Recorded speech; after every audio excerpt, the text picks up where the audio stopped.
Since its beginning, only 7 men have held the title of Vice President of Global Design for General Motors.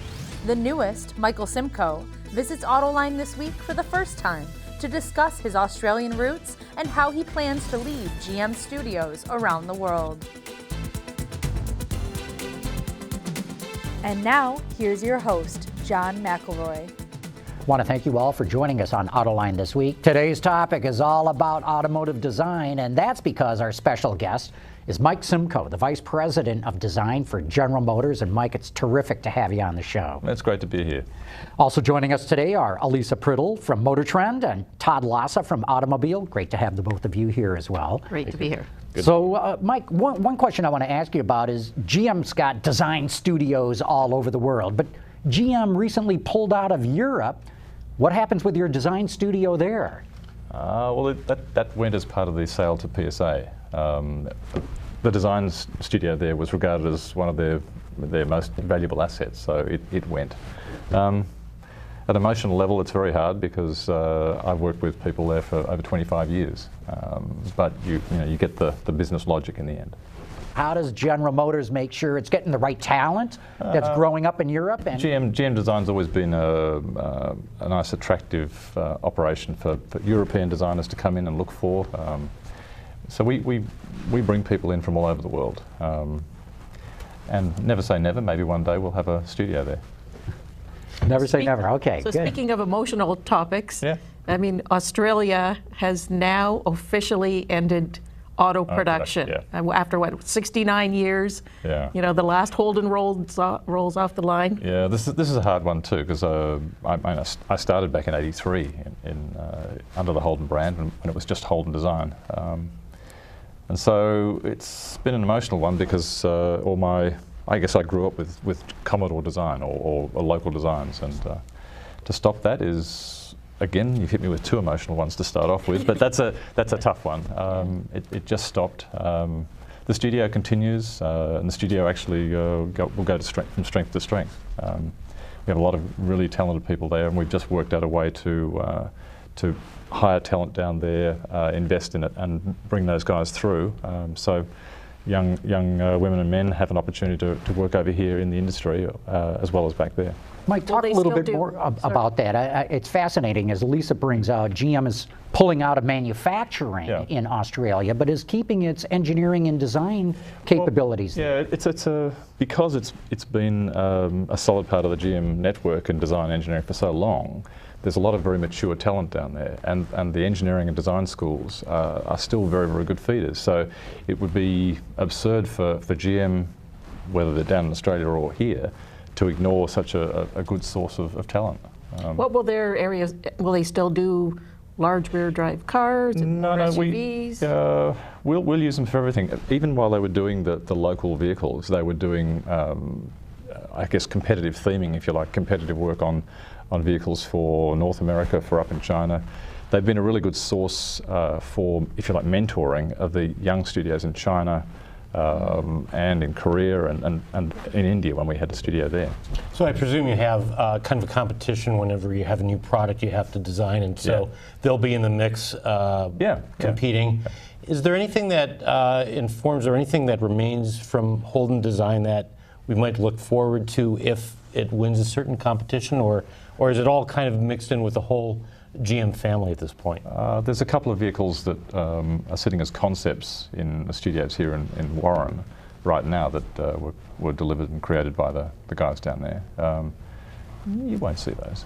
They're just internal concepts. But we'll never see them? Can you say anything about what... Thank you. Can you say anything about what might specifically make them, an outsider who knows something about GM design would come in and say, oh yeah, I could see that came from the Holden studio. Is there any particular flavor that's a little bit different there than elsewhere? Not without being an insider, because what they're very adept at is picking up the character of the brand. Mm-hmm. Lately, they've been working on Buick and Chevs, and I mean, you saw it. You've seen it in the recent past. The work they've done on Buick has helped set the next generation of Buicks coming through. They understand performance. They understand rear-wheel drive. They understand I guess, passion, because that's what they've been all about all the time. This is all about that connection to motorsport, all the good things about design. Sure. And they bring that to the table. So everything from small car, micro car, EV concept, all the way through to performance. They're doing all of that work for us. We regard them as a great mature source for advanced design, whether it's branded or unbranded, frankly. And speaking of Buick, you mentioned losing the European studio. Yeah. So what does that mean for future Buick? We know the latest Regal just out now is the Opel design. So, well, think about a lot of volume in the Buick brand, which is in China, and that now is a very mature studio. Both the joint venture studio we have there and the GM only studio is both sources of great design and great design opinion. And design is not ubiquitous. Branded design is branded design, but now that the internet takes care of customer fascination, customers anywhere in the world can see what's happening in a brand, and therefore you don't see regional specific design happening as much as perhaps you would have in the past. The markets are kind of awash. Expectations from a third world country, from a person in a third world country with a smartphone can get online and see the latest product within seconds of it being released at any motor show in the world. And who's to say that a third world customer or an emerging market customer shouldn't have the same wants, desires and needs at an emotional level that an established market has. And so at that point, not everything's the same, but the desires are all somewhat similar. Even though automotive design is not as regionally distinctive as it used to be, I got to believe with technology coming, we're going to see a change in design, and electric cars probably being the best example, where you don't need a grill opening, the radiator is no longer needed up in front. You don't have as big a engine compartment need, so the dash to axle ratio changes and things like that. Do you see big changes coming from? Well, I'm coming into design and GM, or the leadership of the role at design at a time where, as you say, the industry is changing, and it's been a point where, or a stepping up point where we can say, okay, everything's not the same anymore, and all the young designers, all of the questions you've been asking about us, from us, give us more, allow us to do more, set us a higher bar. We can do that now. To your point, the packaging is very different. We can dedicate space in a way that we hadn't in the past, and even though battery is a big piece of our lives in electric vehicles and a bit of a nuisance at the moment. Eventually, we know the chemistry is going to just keep on rolling at light speed, and the batteries will get smaller, the packages will get, I guess, more efficient, and so will the motors. So everything is going to start to shrink, and therefore designers will have more chance to do different designs, bring different things to the marketplace, and I think that'll also bring more material, more character, and continue what's happening, I think, in the market right now. And that's design is, and has been for a while, the real differentiator between companies and differentiator for customers. But it'll allow more freedom, and therefore that differentiation and that exploration, I think it'll create a renaissance in design. And as a follow-up, I got to believe you want the public to know that a car is electric just by looking at it. Well, that's a. Do we want people to notice just for the sake? I guess in some levels it delivers for the customer in a market that's in transition like it is at the moment. For a customer who wants to give a message like that, it's important. But for a designer, I don't think it's necessarily important to telegraph that this is a new age vehicle. I'm not a person that believes that we should have blue halos around all our brand badging and interesting textures that talk to being electric. I don't think. So you that's just want necessary. design to be the design, not necessly say this is an electric. I don't think we need to shout it from the roof. So along those lines, GM has announced on a new platform, beyond 2 new models coming in the next 18 months, 20 more electric vehicles by 2021 across all brands. I know they won't let you talk about future product, but can you say anything about how the differentiation between an electric Chevy, an electric Buick and GMC and Cadillac, how you might handle that? Will you handle that the same way you're handling it now for the internal combustion? I just cross off the EV or cross off the electric at the front. It's a Chevy, it's a Cadillac, it's a Buick, it's a GMC. And in the way that we've always differentiated vehicles, we'll apply that to EVs as well. But does this mean that you'll be able to have maybe even more differentiation because of the flexibility of an electric vehicle platform? We'll make them as different as they need to be. It's probably the nicest way to put it. As we go even further to autonomous vehicles, now is that something that's very exciting to create kind of a living room with no pedals and steering wheel, or does it make you sad because you're a guy who probably likes a good rear drive performance car? Yeah. If I thought that we as design were not going to be involved in the future and involved in creating an emotional experience for customers, and that was represented by autonomous vehicles, then I guess I would be sad. But I've been asked a number of times, what are designers going to do when autonomous vehicles are around because they're just boxes? Well, if you think about it hard, that's not the case. There will be autonomous experiences which are just about getting from point A to point B, and they might not necessarily be branded under GM brands. They might be something we sell into a fleet for someone else. There will still be a lot of emotional product that'll be in, not level 5 total autonomous, but level 4 perhaps, which is drive when you want, control and get the emotional feedback from the vehicle and the character of the vehicle through the steering wheel, or sit back when it's really boring to drive and do something else. I think we've still got to create for customers, whether it's just relaxing in a vehicle that's driving you to somewhere, you've still got to create a branded experience, an emotional connection of some sort. It might not be visceral anymore, but it still has to be an emotional connection. So that's our job. I mean, the whole design industry is changing. We still do the traditional work and what everyone understands, but beyond that, we're also creating experience. And so we now employ a much larger range of people with much different backgrounds. I think everything as extreme as people who understand gaming and that part of the world, all the way through to engineers and designers who have a right and left brain because they can think both ways. Well, you're one of those people. I mean, you have some. It's a rumor. You have body engineering savvy. I mean, you can counter the engineers who say I can't do that by saying, actually, you could. Yeah, it's all bluff. No, but that must be a huge advantage. And your designers probably like the fact that you can push back a bit that way. That's the reputation I've got. It comes from being a designer who grew up in Australia, where with a small group of people, the relationship with an engineer in a small team was much more intimate. And so if you wanted something, then you had to know how to present it in a way that could sell.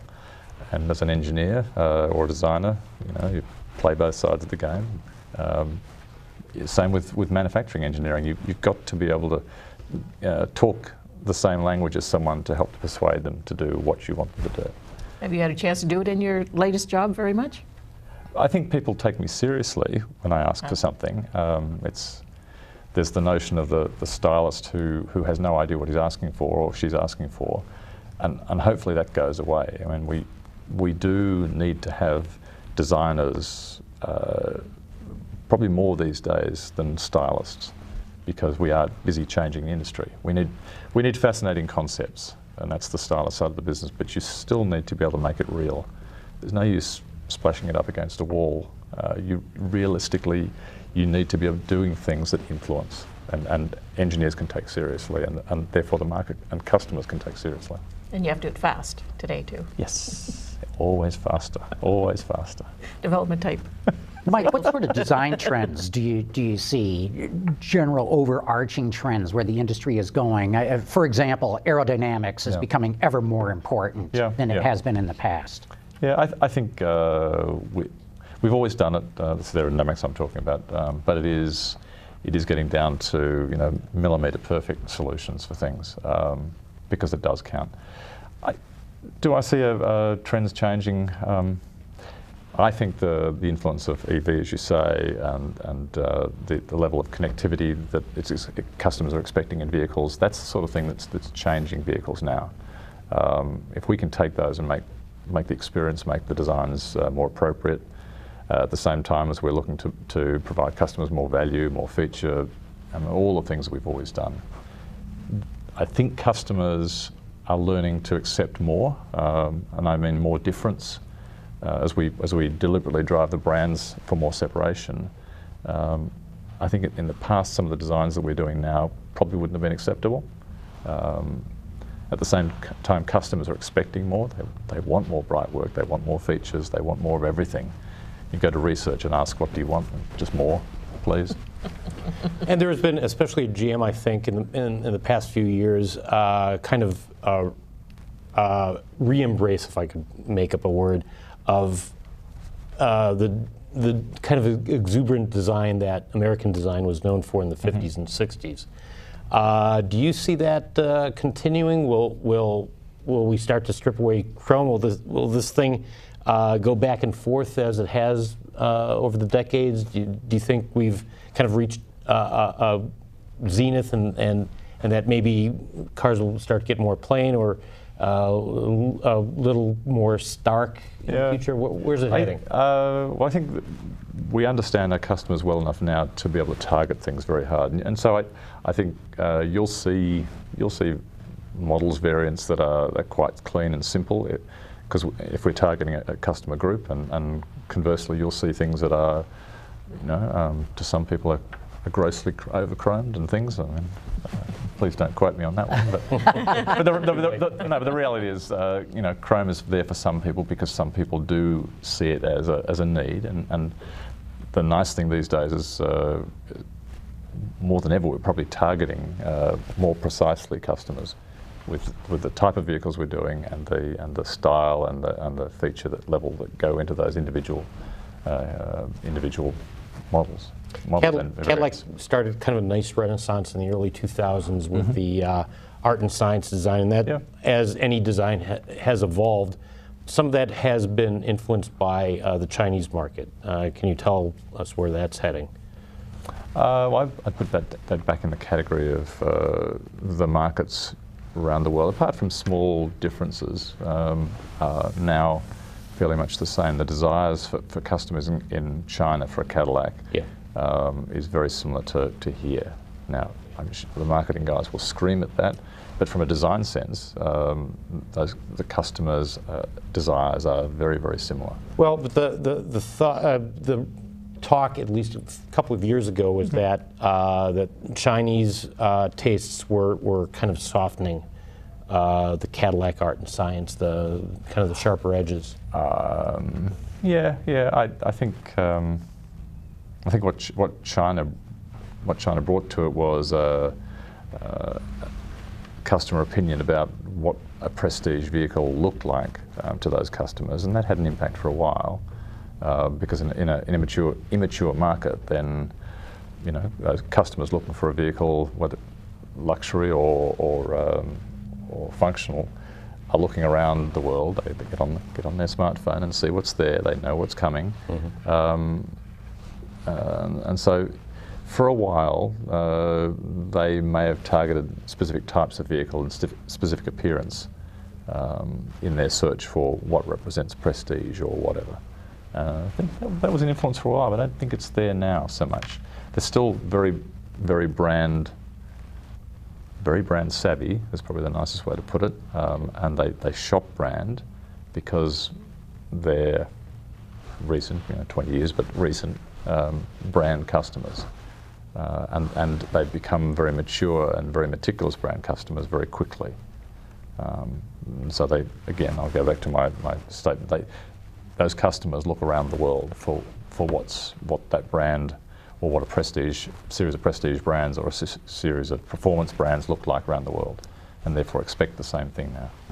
On the near luxury end, Buick, you worked, I think, on the first Buick Veneer concept, and obviously now Veneer has come out as its own sub-brand. where do you need to take that? And was China in mind when you were doing Veneer, or? Yeah, China was part of bringing Veneer on. Again, the customers there were looking for something that was a step above. I mean, GMC's got Denali, and in some ways Buick's now got Veneer. And we'll continue that. It's something that's worked for us with customers both here and in China. So what does Veneer have to say? What does it stand for? It's a level of luxury or prestige that's not screaming content and screaming that I have an ability to buy anything, pay anything to get this. It's just a modern, very simple customer who doesn't want to brag, I suppose. So that image for Veneer, which in this country kind of informs the difference between, say, Buick Veneer and then step up to Cadillac, it's pretty much the same in China, do you think? Yeah. But Buick as a brand in China is obviously much stronger than Cadillac is right now. They're both very strong brands, but the volume of Buicks on the road has a lot of impact.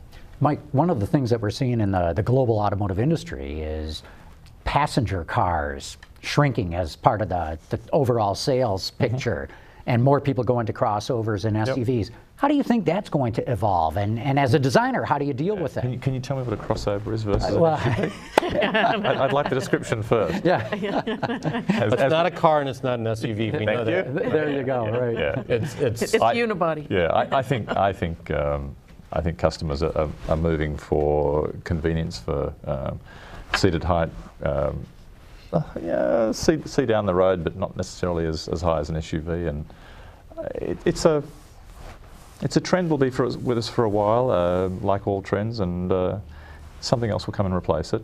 Maybe sedans will come back, or wagons or hatches. Yeah. Yeah, I told you. Put your money on either one of those. No, I think, yeah. I mean, in markets like China, the notchbacks are still working. Again, it's a market that's falling off, but not as rapidly as it has been here, because this market was always primed for SUVs much earlier. But the market here in North America has very extreme weather, and so there's a place in China. It's extreme weather, but not as much. And so I don't think the change there will be as rapid. Is there any room either in China and, well, I should say in China, and therefore kind of bringing it back to this country, for maybe a larger coupe, a two-door coupe, I should say now, because a lot of four-door coupes, aside from niche models like the Camaro and the Corvette? Yeah, we'd love to do one for Cadillac and for Buick, and yeah.